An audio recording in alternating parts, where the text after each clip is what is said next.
This episode of the show is brought to you from the salesman.org HubSpot studio.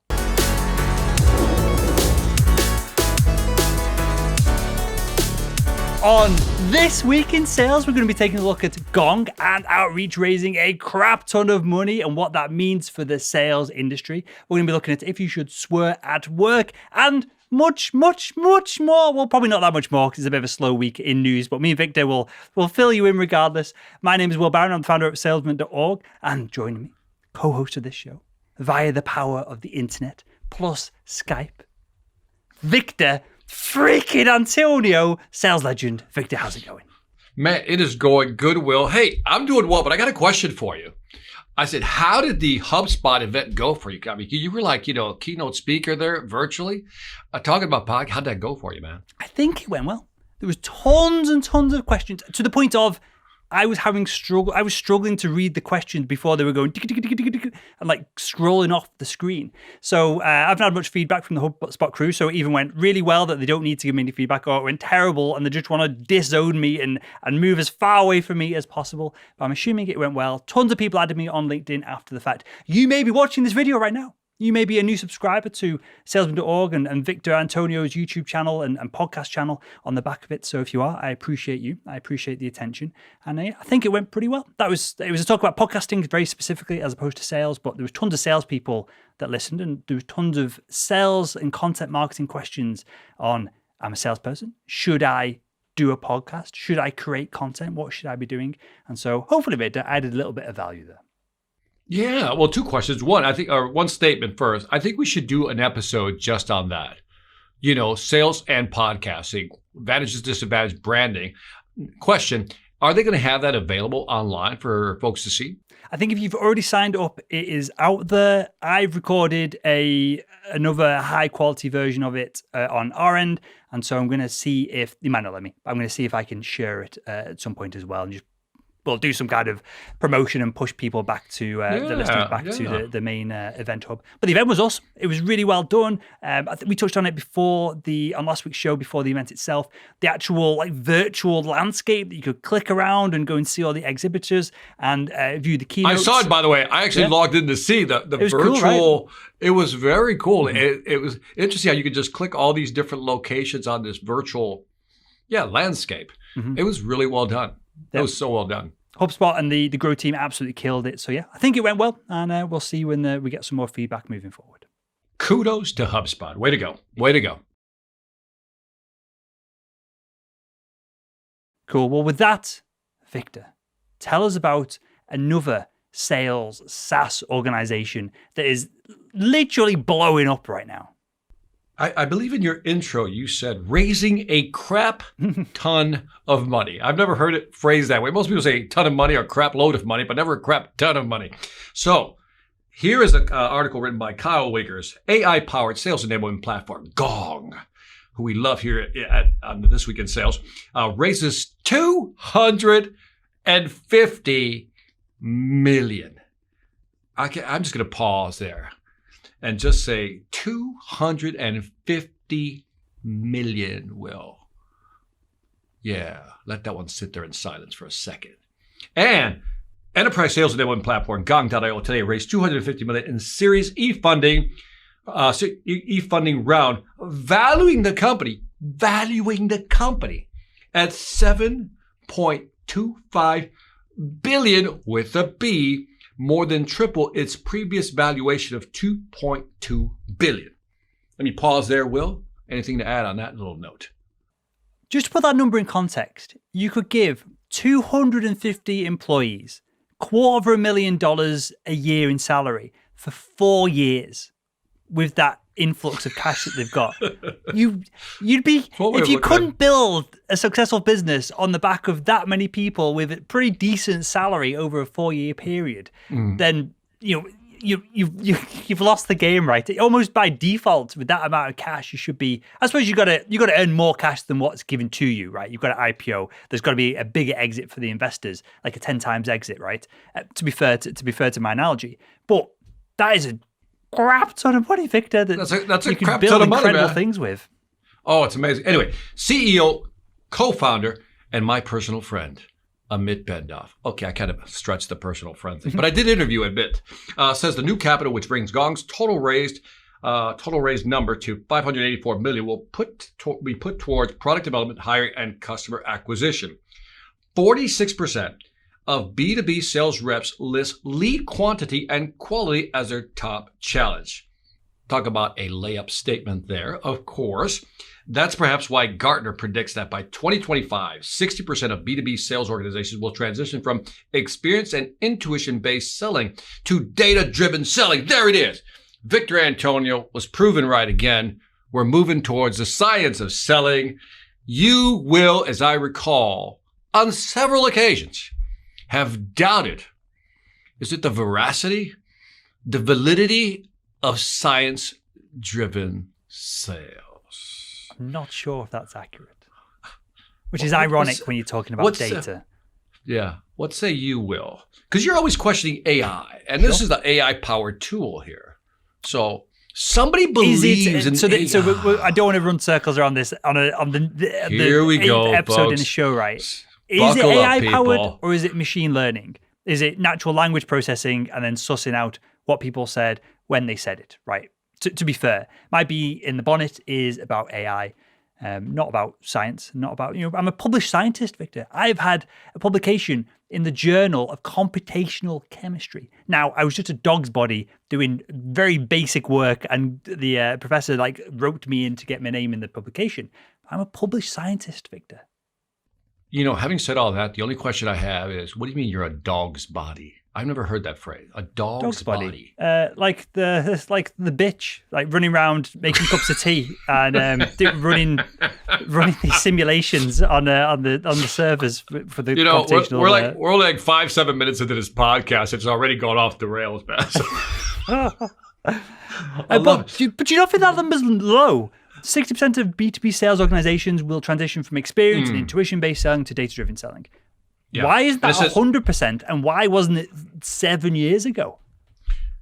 That's a good question. I would agree with you on that. That's insane. I would agree because I think the numbers should be higher. That more people should be moving towards data-driven selling.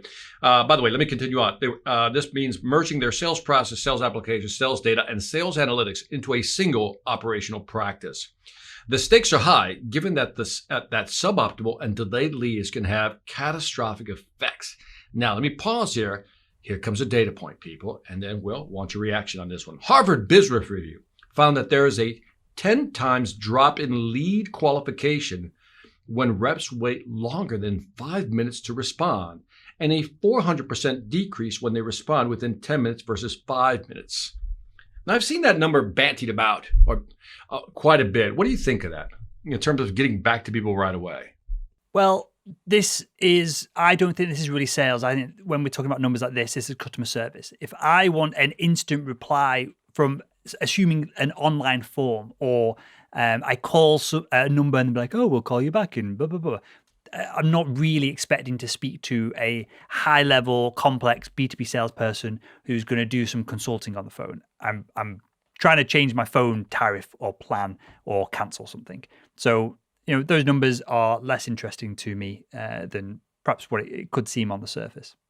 Yeah, I don't buy these numbers. I actually buy Dale Prell's number over at VanillaSoft, the CRO over at VanillaSoft, because they did a study. And I was all about, within 5 minutes or less than 5 minutes, you'll get a higher response rate. But the company VanillaSoft did a study. And I don't remember off the top of my head, but he said the sweet spot to returning call was like 30 to 60 minutes.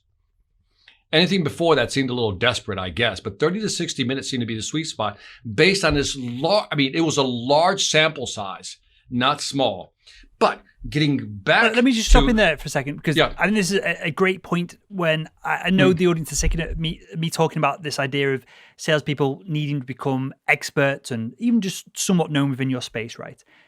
If I am trying to invest some capital, whatever it is, and I go on Berkshire Hathaway's website and I get a note back saying Warren Buffett is going to call me in 2 months, I'm ecstatic about the turnaround time on that. I don't care that it's 2 months because frankly, Warren Buffett's going to call me back. He's going to return my call. So I think this applies to the point where people are in the buying process. If I'm just after some information, if I'm after pricing or whatever it is, perhaps I do want a 5-10 minute phone call response rate on my call because I'm just doing some data gathering. If I'm ready to make or if I need some complex consulting and I'm unsure about this, and this, and how it fits in with our ecosystem, the API compatibility, software layering platforms, whatever it is, whether it's physically the unit's going to fit in on our building, then I'm probably happy to wait 24 hours to speak to a product expert or a sales expert and have a more in-depth conversation. So a lot of this is context dependent, and a lot of these numbers come about from companies trying to push the narrative of the product that they sell, basically. So if we zoom back and you look at this money raised by Gong, it's $250 million. So now up to this point, almost $600 million invested in this company. And so a valuation is $7.25 billion. What are your thoughts, Will? I mean, when you look at this company, and we've talked about that, is it AI? Is it really machine learning? I'm actually on your side as much as I give you shit about this, because I think it is AI. I think it's more predictive analytics than anything else, than machine learning. But yet, what do you think companies are seeing? What do you think these investment companies are seeing? Are they looking at a Salesforce, for example, and say, this could be the next Salesforce? I think Gong, and we'll come on to another organization in a second, would like to think that, and they paint that in the narrative. The problem is, do you need Gong to succeed? Well, you probably need some kind of CRM to succeed. Is Gong 100% necessary? Well, perhaps with a bit more legwork, with some more manual work, maybe it is. Maybe it isn't. Maybe it's more effective than hiring a bunch more managers or sales engineers to review calls and give feedback. But I'm not sure if it's the new Salesforce, because Salesforce invented. Have you read Peter Thiel's book, 0 to 1? A great book, highly recommend it. He talks about this idea of the best startups go from nothing to something. So Salesforce went from like with Dyson, all these amazing brands where they go into a marketplace and they create their own niche, their own category. And now we call Hoovers, well, Hoover is a brand name as well. Vacuum cleaners, we call them Hoovers, we call them Dysons. Well, that happened with Salesforce. They went to the marketplace and said, hey, everyone has a CRM system with an on-site engineer if the company's big enough, and it costs a crap ton of money to maintain. We can do it in the cloud, cheaper, better, faster, automatic updates, all this stuff. They invented a new category. And I'm not sure, I'd be happy to be proven otherwise by someone from Gong. Educate me on this, right? I love Gong as a great brand. But I'm not sure they're inventing something here. They are basically taking a job that is already being done, which is reviews of phone calls and feedback from phone calls, and automating it. I'm not sure if that is going from 0 to 1. It's awesome, but I'm not sure if it's 0 to 1 like what Salesforce did. I agree with you 100%, because I'm also saying, well, I mean, why can't Salesforce build this into their system, right, as part of a bolt-in into their system? But also, it's like, as I'm thinking about that, I said, maybe we're missing something. So maybe I'm going to go and look at this a little deeper. I'm going to go see what they really have. And I guess I feel uncomfortable right now, because I agree with you. I'm eye to eye with you on this. But part of me is saying, are we missing something? Because these guys, because we're not the smartest guys in the room. The guys who are throwing money at these people probably are. And I go, what are we missing? So anyway. Well, stuff like this, Victor, and we wrap up this segment with this, because we're going to have a similar segment in a second. But it could just be user acquisition. They've just sussed out the key to bringing on a ton of customers for cheap, because it is so sexy, because the brand is so good. Like Gong as a company is a really cool company. They're pumping out tons of cool research that seemingly other brands could do this, but they aren't doing it for whatever reason. So investors might just see this hockey stick of growth, which everyone's after, right, as an investor, and they go, okay, we get in here, we know they're going to IPO, they've got a great track record, they've got a great board, they're going to do this, and so we're happy to throw money at it. It's almost a proven success at this point. So it could be that people are pushing just on the traction that they have. Yeah, you said something key there, that is client acquisition, right? And maybe they have so many clients that they got up early on that data is going to be sold into the secondary market or tertiary market, whatever it may be. And maybe that's where the real value is. Not so much in the company's software, but in the data, the asset itself. It could just be that they are the market leaders, it's going to be a big market that they think eventually will be commoditized. The price will come down to the fact that it'll just become ubiquitous. Everyone will have something similar. Like, Salesforce and CRMs and HubSpot and CRMs. Everyone has a CRM. There's tons of them about. Well, if you're the market leader in that space, you have intrinsic value, the brand associated with that, and so these investors just go, "Hey, it's the winning horse at this point. Let's just get on the." There's probably some analogy there. Get on the horse before it bolts or whatever. Yeah, something like that. All right. Speaking of horses bolting, am I supposed to do something with that transition? Thinking about horses bolting, that's Victor's credibility as a presenter right there at that transition. We're going to talk about Vidyard. This was sent in as a press release to This Week in Sales. So thisweekinsales.com. If you've got any press releases, if you've got something you'd like us to talk about on the show, head over to This Week in Sales and fill out the form there. Vidyard is now integrating with LinkedIn messaging. So Vidyard has, I won't go through all the bump on here because I use it myself. Vidyard has a Chrome plugin and now integrates directly with the messaging system within LinkedIn. So you can create not just a selfie video, which is seemingly what's going around and being effective on LinkedIn right now. You can use Vidyard's product to do a screen grab, have slides on the screen, have your voice, have your face, and then insert that into a LinkedIn message. And it's very effective, seamless, and they're doing a great job. And there's a couple of things that came on the back of this press release as well. So that was the big headline. It now integrates with LinkedIn. But I thought this was interesting as well. Premium partners, such as the Rain Group, Sales Gravy, your man, Jeb Blunt, Corporate Visions, Sandler, are all part of the launch of a new program, which includes other sales trainers. Tons of them in here that we've both interviewed and spent time with in different kind of podcasts and bits of content that we've created. They're now using these, I'm hesitant to use the word leverage, but they're basically leveraging these groups, these individuals to promote Vidyard, and they're building, I don't know if it's an affiliate network, I don't know if these brands are getting paid to promote Vidyard on signups or something like that.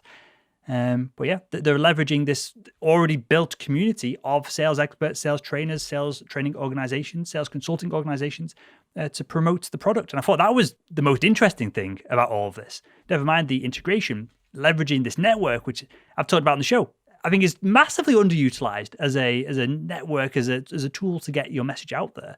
They seem to be doing a good job because there's a bunch of names on here that you and I both know and respect. Why aren't we on there? We probably get more traffic than many of these folks. That's we can probably get more anyway. But I want to ask you a question. Only because I'm seeing them coming to my inbox, I'm getting all these video messages now. Like I'm just sick of them. There's like anything else. When point of entry, it's original. You're like, yeah, let me check out the video. Now I'm getting so many intro videos. Hey, Victor, went to your website, made this video just for you. And I got to be honest, I just delete it. I'm like, because I don't want to watch the video because then I got to make a 2 or 3 minute commitment. I don't want to do that. And so what are your thoughts on that? Is it just me? Do I have like video burnout? Nope, it's me. I've talked about this on the Salesman podcast. I can't remember who it was, but we did a whole show on audio messages on LinkedIn. I can't remember the dude's name now. Who was it? It might come to me in a minute. And he had great data on the fact of the success rate of his consulting company using them on behalf of as a lead generation organization, right? And I told him when I first got a few of them, I was like, I feel like I feel social pressure to listen to this because it might be something important. I might miss something. I feel like someone's made a bit of an effort for me. I feel like a bit of a dick if I don't listen to it and give a quick response, whether it's a yes, no, or whatever it is. And then same with video messages. Oh, this person's made a bit of an effort here. I feel again this social pressure to respond. Now I don't care at all. If it's not someone I know, if it's not something I know I'm going to be interested in. Importantly, and this is a tip for anyone who's listening now, who is in sales, if you're a quota carrier and you're using social selling to drive attention and get leads, to gather leads, please put a bit of text either side of your voicemail or video message so that I know the gist of what it is. Because if you send me just a video, I'm not going to open it. I've not got time. If there's a little bit of text, if there's a bit of copywriting going in here of you'll enjoy this because of 1, 2, 3, or this is relevant for you and this is going to solve this problem in this method, then I'm way more likely to consume the content. But yeah, that social pressure to consume stuff on LinkedIn is gone now. It's been burnt out. It's Gary Vaynerchuk who said, I agree. Marketers ruin everything. And marketers have ruined everything for Good salespeople phrase. again. Yeah, I mean, I still see people saying, "Hey, use videos to connect with people." I get it, but I think we have to think about where you use it now in the actual sales process or sales cadence, right? I think as an intro, maybe not so good. I think maybe after first contact or second contact, and just say, based on our conversation, here's what I found, and maybe I'll watch the video. But I don't know. I'm feeling the burnout also, without any regard now to wanting to respond. I used to feel that social pull to kind of watch it or something. Now I don't. I'm like delete, and then some of the messages are just cheesy and they're all sales pitches. Yep. So what I like is a few lines of, hey, you're going to like this because of this. Here's the benefit you're going to get. And then a video not saying, hey, my name's Will Barron. You probably like our sales training over at Salesman.org. You are a B2B sales manager or leader, aren't you? I've been on your LinkedIn profile.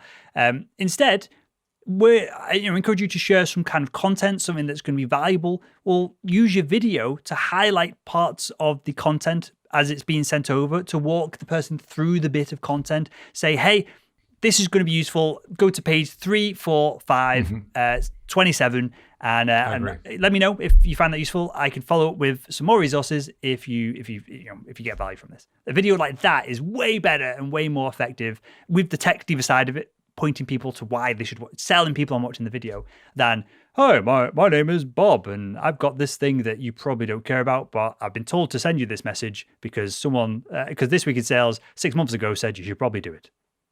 Yeah, I like. You triggered me. I was interviewing. I forgot Art Sobchak, who wrote the book Smart Selling, Smart Calling, and in there he had a line which I really loved, which is when you reach out to people after you've had the initial discussion. Here's like a sales tip for the day type of thing. His line was, I've been thinking about what we talked about. I've done some research on this specific topic. I said, here's what I found. I put it in the video.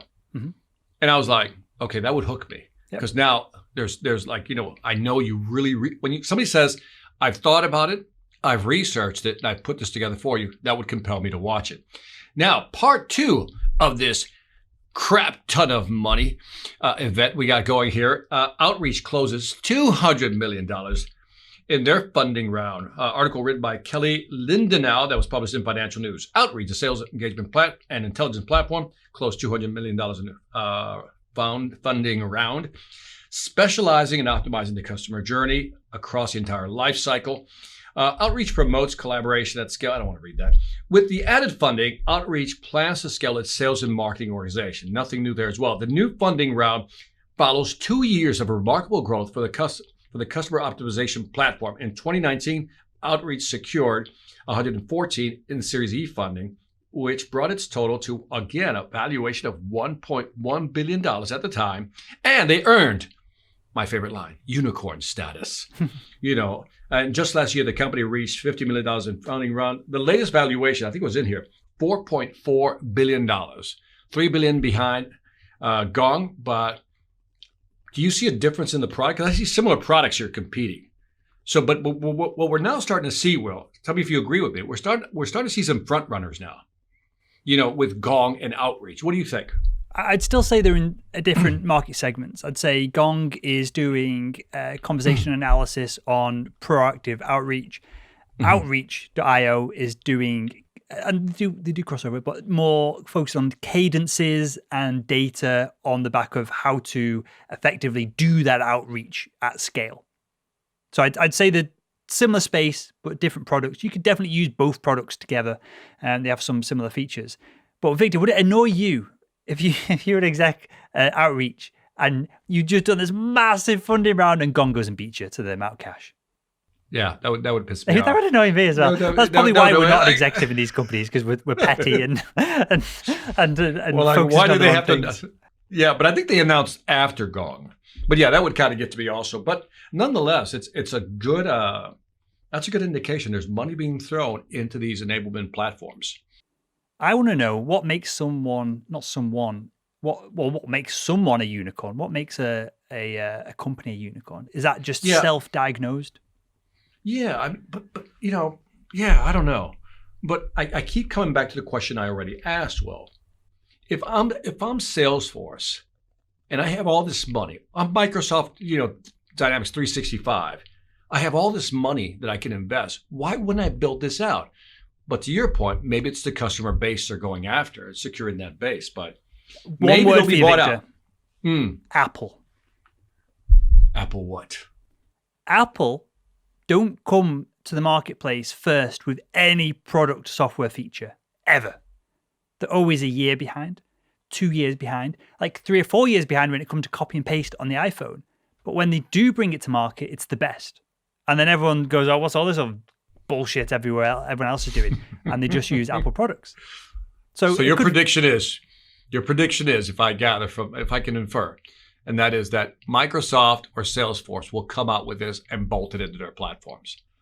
Well, I would agree with that. It'll be natively integrated, right? As opposed to well said. what you'd have to do with Outreach or Gong is, an API, a plugin, and then there's a sales engineer somewhere pulling their hair out. And not to pitch HubSpot too much, but that's the whole pitch of all the ads we're doing for them at the moment in all of our content is it's all just one code base. There's no plugins. They're not buying companies. They're building stuff, and it's all built natively. So Salesforce, somewhat similar they do buy companies, but they're buying brands as well, like Slack. So getting that brand recognition. But yeah, it could just be that these big, massive companies are going, right, let's not try and compete with these startups that they might not even be profitable right now, Victor. They might literally be burning money, and they will be. They'll have a set runway. Their runways might be 18 months, 2 years. They might be 6 months. Good point. So if you're a beast like Salesforce, you're just going, I'm just going to watch that runway go down to nothing and then buy them when they go, oh shit, we're out of money. Because you can't, I'm not too familiar with this. You might be more familiar, but it looks super bad to have a funding round and then your next funding round for it to be less funding than the round before, because your valuation shrinks and all your investors are pissed off because they've gone backwards. They've essentially lost money. They've been diluted in the equity of it. Yeah. So the only thing these unicorns can do is go bigger, bigger, bigger, bigger. And if they're not making money, then at some point that bubble bursts and it all goes to shit. Yeah. Well, it's interesting. Let's analyze 200 million or 245 million, whatever it is, for Gong. But $200 million. I mean, if you have a large company, your payroll can just get lost real quick. In some of these numbers is what you're saying, right? In other words, when we look at that 200 million, we have to say, well, how much of that is real money that has not been spent already? In other words, you look at their overhead, how big the business is, growing, further investments that they have to make in R&D, whatever it may be. For all we know, that 200 million has already been burnt. Well, or maybe that's only another year's worth of runway. We think it's a lot of money, but it may be only another year's worth of runway. I'm just looking now. Outreach have 172 job openings right now. Never mind how many employees they have. So that money could just get wiped out. By the way, hypothetically, let's put those 117 or 70? 172. 172. Let's each attach $100,000 salary to each of those. So you just kind of run numbers that way, right? So they've got 910 employees currently. They're hiring 172 open positions right now. Let's call that 1,000 people. Let's round up. Let's call it 1,000 people at about an average of $100,000 salary.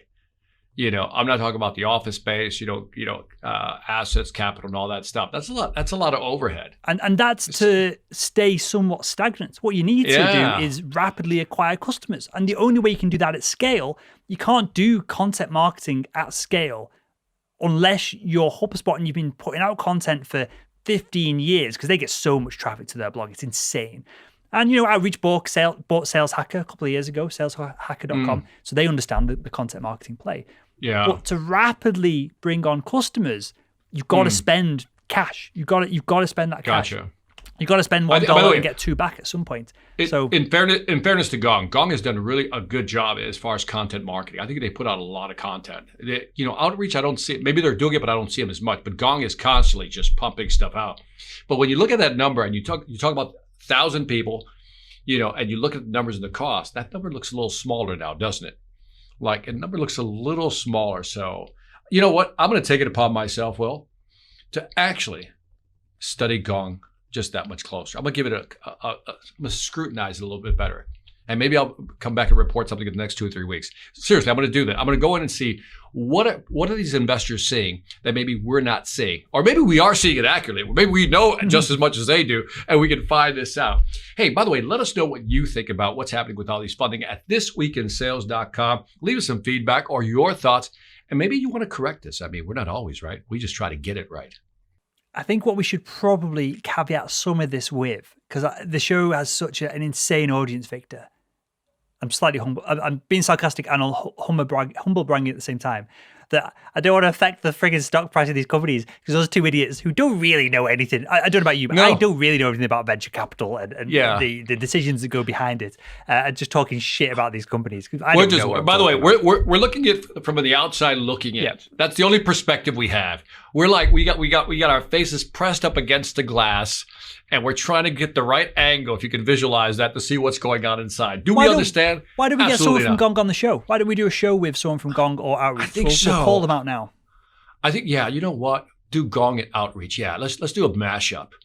You know, we'll have Gong one time, then we'll have somebody from Outreach one time, and they'll say, all right, tell us why you're best. We'll just go through the news. We'll do the standard show format. We'll give it a go. That could be an interesting dynamic. Yeah. And see me and you shooting the shit, and then someone probably sat there with someone from legal and corporate sat either side of them going, oh, crap, I can't say what I want to say.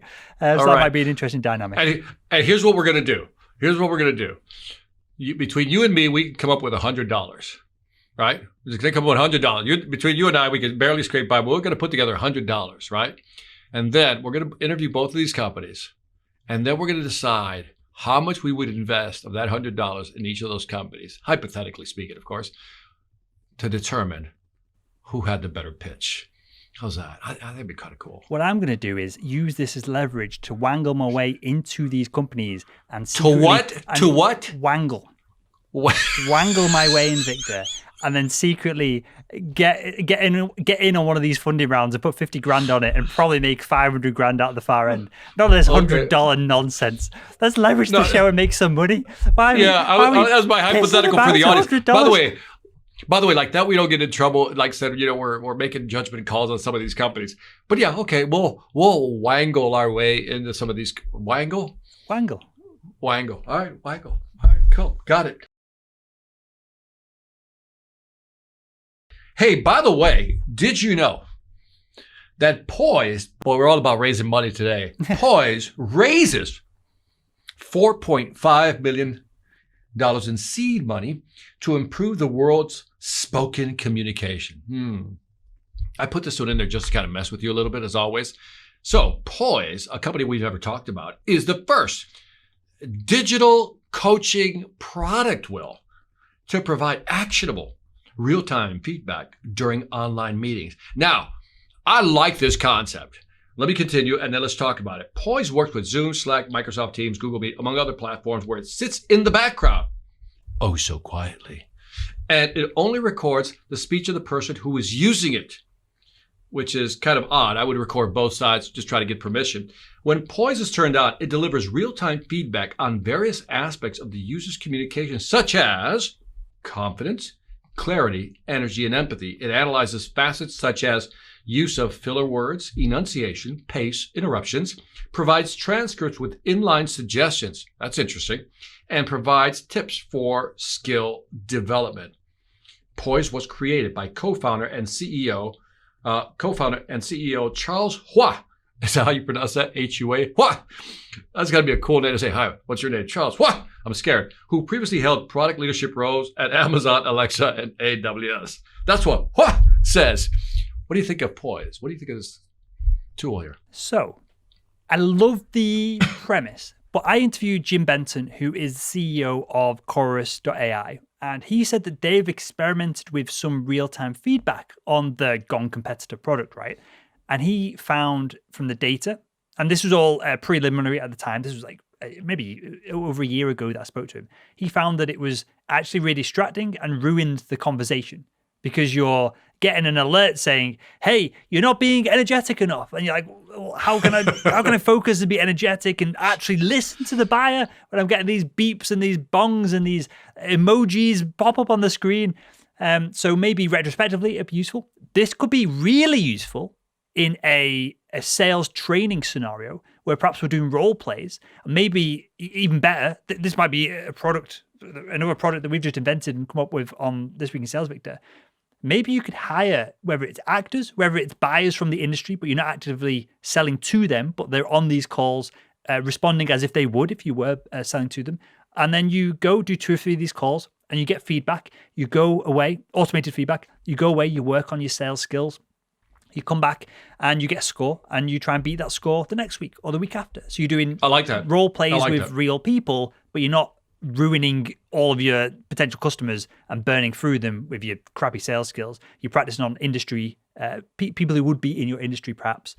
This could be done over a mobile app. It seems dead simple. You just do, every week you do 1 or 2 of these voice calls and your sales manager, your sales leader just wants to see the overall score go up and up and up. And you pay the experts or you pay the potential buyers in your space just an hourly rate to just on a Tuesday night sit through 5 or 6 sales pitches and they can give their feedback and then you get feedback from the app as well. That seems like a use case for this kind of technology. By the way, great points, especially the part about it's distracting, because I think it is. I mean, we can't. I mean, imagine we're doing this now, right? And then right. I've got this like energy like number on the side of the screen that's going energy meter. Yeah, it's going. Energy. You're going through. Everybody arms waving, and then it's like it's just going cool. Or it's just in your ear. You know, it's like feedback. Like you've done this with your TV gigs and that. You've got a producer in your ear saying, "Chill the frick out. You're scaring the kids watching this." It was hard, by the way. It's hard. They're in your ear. Yeah. And you're trying to talk, and then you're trying to listen to be able to respond, and somebody's in your ear. It becomes very difficult. And we've learned that we're not good at multitasking. We're most like task switching. And so this is going to add to the poor attention span and listening to the customers to really get into their headspace. So I agree. The interruption piece, I think, is big. But I like what you're talking about is the post-meeting, whether it's transcriptions with feedback. I think that's a great idea. I think that's where I would put some of my money to find out what's going on there. I would go even further. I would call it the Pavlov chair, Victor. Every time you say something stupid, it gives you a shock on your ass. Yeah. So you're sat there and there's no distractions. You say something stupid. Oh, God. So it might not work over video because you're just going to be like freaking out on the camera. It might only work on audio calls. But the Pavlov chair. The Pavlov. I don't know about that, but that sounds a little just not right, man. Not right. Unless you're masochistic and you kind of like that, you just keep messing up on purpose.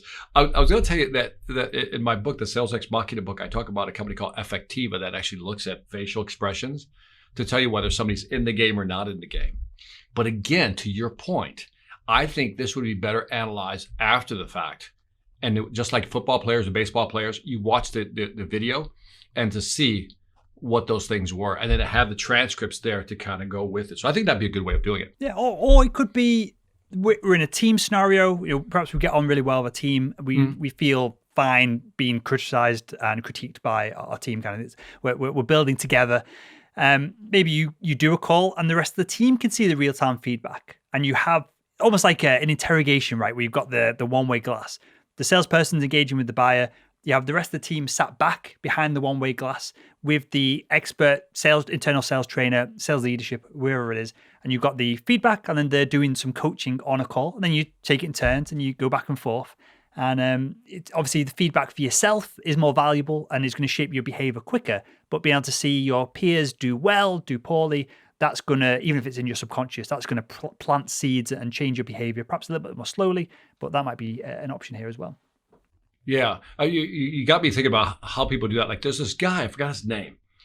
All he does is when a politician is talking, people have a dial, like, BS, I believe you. BS, I believe you. And it's like a very analog way of doing it. And it's very dynamic as they're rotating the knob. Don't believe you, believe you. Like, don't like. And I'm wondering if that would be something in the future that if we can kind of get, people to just observe sales pitches and do that, that would be quite a valuable service, wouldn't it? So they've done this with functional MRI. So it's obviously not convenient for anyone and incredibly expensive. Right. They've done it with politicians, and they did it with Trump. Right. And they just took a load of his speeches and got, obviously people's political affiliation, cognitive biases, all these kind of biases come into all of this, which is why it's difficult to study. But they put these individuals in functional MRI machines, fMRI machines, and they study them. And you can very clearly tell the difference in your brain activity when you're engaged, when you have empathy with someone, which shows that you're understanding and believing them, versus when you're resentful, when you're angry, when you're going towards any neuroscientist listening to this now is going to be trying to blow their own head off. But when you're more towards like the primal brain, that's when you are cautious, when your fight or flight response is coming in and you believe that you're being lied to. So you can literally, it's not, because when you're using a dial, it's subjective, right? You go, well, what's the person next to me? What are they doing? Or how is this going to make me look if I don't believe this or that?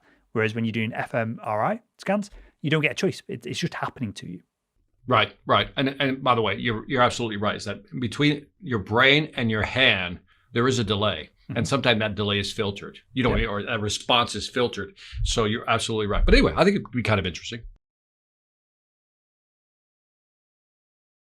Well, talking about filtering, Victor, let's move on to Culture Corner. And I'll get your opinion on this as well. But this is an article from The Guardian. And I thought it was a good fit for Culture Corner because at that HubSpot event I spoke at the other day, I had to filter myself and not swear. Now, I quite like it when there's a little bit of swearing within content, where appropriate. I'm not going to drop the F-bomb every 2 seconds because it's just annoying and it doesn't have an impact. But if I drop shit or bugger or whatever in every now and again, you can use it as a tool. Have you seen the Tony Robbins documentary? It's on Netflix. Yeah, you're not my guru. I'm not your guru. Something like that. Yeah. So, because he shocked me, and he talks about it in the documentary, he swears all the time when he's speaking to people at these big events because people aren't used to hearing him swear, and so they go, oh, crap, and they're really listening to them. When someone's telling you to F off to your face, but it's coming from a good place and he's trying to change their behavior, he uses it as a tool. So this article was at theguardian.com. Swearing on the rise, but parents still don't want kids hearing it, this report finds. And it's going through a study of 1,000 people, kind of not a lot of data, a reasonable amount. 6 in 10 people say strong language, such as the F word, is part of their daily lives. There's a bunch of data points here, but some that I thought was really interesting was that there's a generational divide when it comes to swearing, with 46% of Generation Zs, people born after 1996, saying that they frequently use strong language, and this compares with only 12% of people aged between 55 and 64.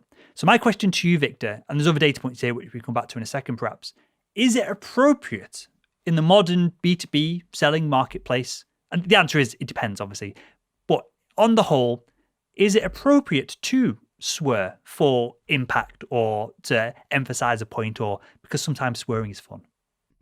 First of all, I agree with the data thus far. Like even the generational gap, I agree with all. So I really believe this data.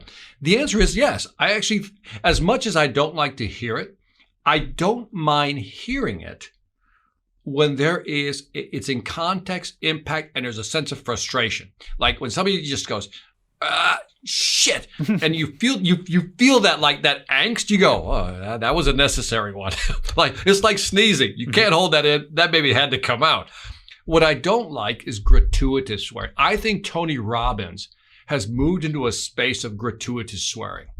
I saw that in the You're Not My Guru. I saw him, the first time I heard him swear was he did a TED Talk.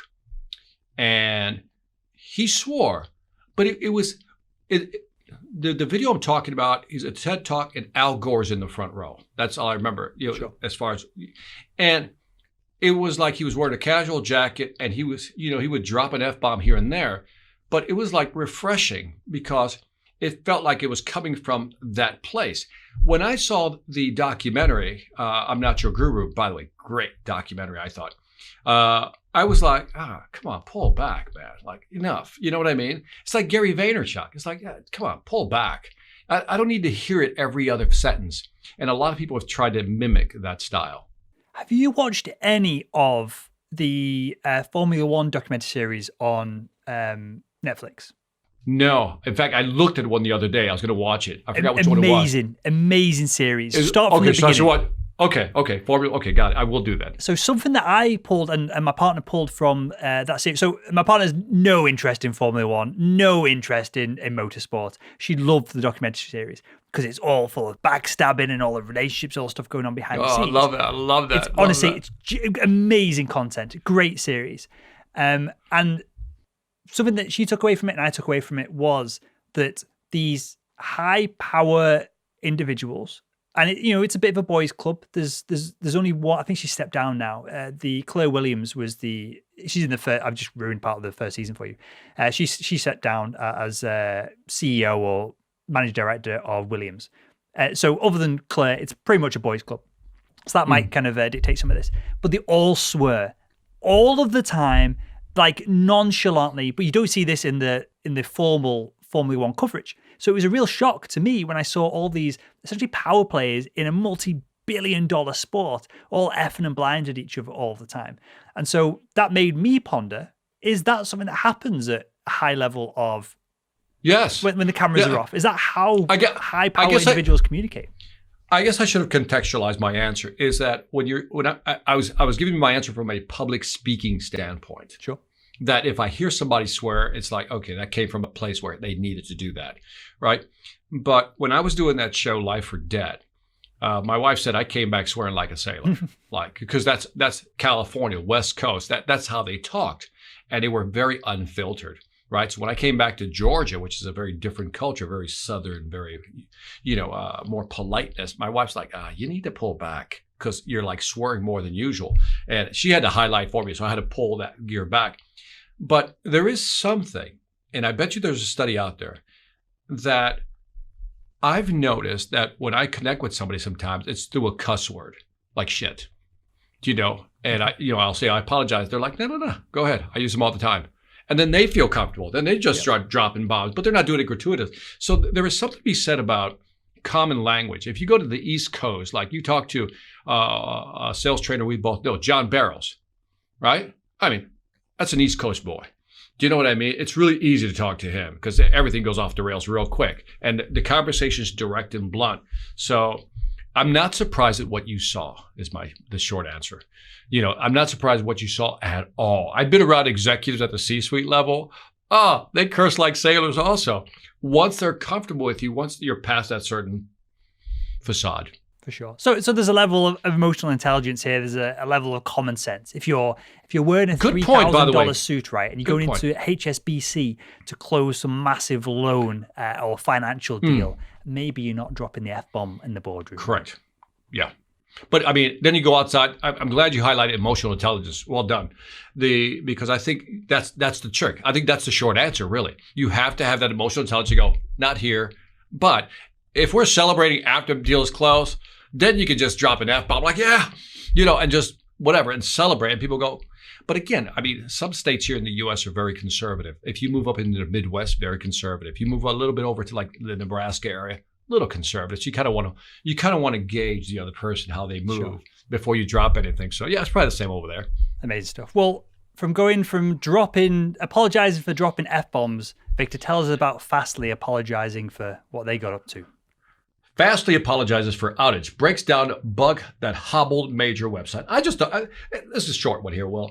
For some reason, okay, Fastly, website goes down. Here's what they say. In a blog post Tuesday, Nick Roswell, Fastly's Senior Vice President of Engineering and Infrastructure, said an, quote, undiscovered software bug, unquote, was triggered by routine activity by a single customer. The San Francisco company said it detected the disruption within 1 minute. To their credit, restored service to 95% of the network within 49 minutes. What about the other 5%? They never answered that question. I'm just saying, how is it possible that one customer who changed the setting took down a whole network? I'm like, what? Are you kidding me? And apparently their stock went up. And I'm like, what? So I don't understand what's going on. But anyway, so this is what happened this week that I thought was just interesting because I was like, really? One customer took it down. The HubSpot event went down in the middle of it. And it was because it's all built on Google Cloud, and Google Cloud went down. The BBC went down, PayPal went down, eBay went down. All these insanely big brands that must have, you probably know more about this, the engineering side of things on the back end of the telecommunications industry. They must have all kinds of backup systems. It all went down because Google Cloud went down. I mean, well, that's the thing. If a lot of these websites, a lot of these companies have a lot of mirror sites. And so how can it, I don't know how it took it down. If you have all these mirror sites, which are running, what we call redundancy, how did this happen? And Anyway, I just thought that was an interesting culture point for this week. One person decided to change some settings and took a network down. Have Love you it. seen, Victor? I'm trying to find. I don't think it's called 0 Day. It's a documentary on Netflix. I'll link it to the show notes to this episode over at thisweekinsales.com. But do you know what a 0 Day exploit is? No. So a 0 Day exploit, without going too far into it, because some of the audience are going to love this, some of them will be bored out of their minds, is a exploit that beats antivirus software, beats any system updates from iOS, from macOS, from Windows, because the exploits have been found and not shared with Microsoft, not shared with Apple ahead of time. So most exploits get found by these security companies, and then Apple, Google, whoever, Microsoft pays these organizations to find exploits. They can patch them ahead of time and they go out. This documentary, I don't think it's called 0 Days. I'll link it in the show notes. Yeah, but it's I'd like to watch that one. Scary, Victor. It is scary. It talks about I think it was the NSA, basically had a backdoor to everybody's Windows computer for like 5 years. They found this 0 Day exploit and they didn't tell Microsoft about it. Microsoft found out about it at a later date themselves and patched it, but they had access to everyone's data, all these computers. Whether they did anything with it, who knows? But the NSA found these backdoors. There were backdoors, I won't ruin the documentary, but to key infrastructure in the US, these 0 Day exploits have been found, and it's insane. It's so... I watched the documentary and I was scared at the end of it, genuinely. All right. I put that in show notes. And by the way, speaking of documentaries, I'm going to go up the intellectual ladder on you a little bit because I'm a little highbrow like that. And so I just finished watching a documentary. If this is anything to do with the royal family, I'm out. I'm literally hanging up. I'm out of here. No royal family. I watched a documentary on Pink, the artist. Just came out. Okay. I'm telling you. I don't know why. I'd watched the Amy Winehouse documentary a few months back, and this Pink documentary came out. It was actually pretty good, by the way. It was actually, you get insight. By the way, it was a mother. It was more a perspective from a mother trying to raise her kids while on the road, and it was really fascinating. So anyway, I didn't realize Pink was that. I mean, I knew Pink was big. I didn't realize she was that big, but I thought her story about how she's trying to do this while being an artist was really fascinating. So anyway, like I said, I just thought I'd increase the IQ value on this podcast. You've literally just reduced the IQ of everyone listening. There's a whole bunch of people that are on the borderline of Mensa who are now just average IQ individuals. There's a bunch of people listening to this video. They're driving along. The IQ just dropped that much that they're now in a tree. You've ruined people's lives on the back of that documentary you've just shared. I'm sorry, man. I'm trying to find the title of the documentary. Don't bother. Nobody cares. Nobody's going to watch it. Our audience do not care about Pink. Far. By the way, Pink, all I know so far, great documentary. See, I want to let people know of my ability to go from AI to Pink. The range that I have when it comes to just understanding life, culture, and science. I don't know what to say. You didn't buy that? I don't know what to say. Well, let's move on to audience questions and we'll wrap things up with this. This is a question that came in on LinkedIn from my man Huang, who asks, what questions... Huang. Who? He's Huang. A Chinese gentleman, so I might be you said my man. No, I thought you said his first name was Mama. No, it's my man. My dude. my dude. The legend. Huang. My man Huang. Okay. Who asked the question, what question should I ask a founder as I'm being interviewed for his first sales hire? This person's Huang is going into a startup. He's back. I know because I went on his LinkedIn profile. His background is complex, high value B2B sales. In your background, in the telecommunications industry, he's hiring. He's going to be the first sales hire at a startup. Victor, what does he need to ask the founder to make sure? I guess that the roles are a good fit for him. Yeah, I don't think he should ask ask questions. But here's what the founder wants to hear: what's your 90-day plan? Especially if you're just starting. What's your 90-day plan? And if you say, look, I've done some thinking about your market. Here's what I found. In the first 30 days, I'm going to do this. Next 30 days, that, and I'm hoping that. And then that would be the launching point of a discussion with the founder because they need to raise money. They need to make sales. Give them a 90-day roadmap of how you're going to do it, how you're going to approach it. Ask for feedback. And I think that's the conversation they want to have. I won I literally won because it was so competitive. My first medical device sales role on the back of building a 30, 60, 90-day plan. Now, the plan itself was nonsense because I had no idea what I was talking about because I never sold in the medical device market before. But they loved the initiative that I went to and the detail that I went to in that plan. So I literally got that first role. I had 2 hiring managers sat in the room, literally fighting over me on the back of that plan. So amazing advice. But by the way, I think it's worth noting, and you're kind of highlighting this indirectly, that people are hiring for attitude or motivation, not for skill set. I mean, skill sets are important, but that's what they're looking for. Does this person have the right attitude, the right, let me go get some business? Because then they're thinking, we can train them. We can train him or her, but if they have the right attitude, because the attitude piece, that drive piece is so hard to find. And I think maybe that's what they saw in you. Do you think, Victor, and I've pondered on a bunch of ideas like this that would be incredible content, it would be expensive to produce, but would be like transformative content for either myself, you, like a brand and organization. Do you think if I paid for it all, there's a film crew following you around, you jump into a company, there is 3 new starters, do you think that, and you get to choose one of the 3, so I'm putting the odds in your favor, do you think that you could train the average new graduate in a graduate sales role to become an absolute quota crusher in a period of like a couple of months or so? I would say yes.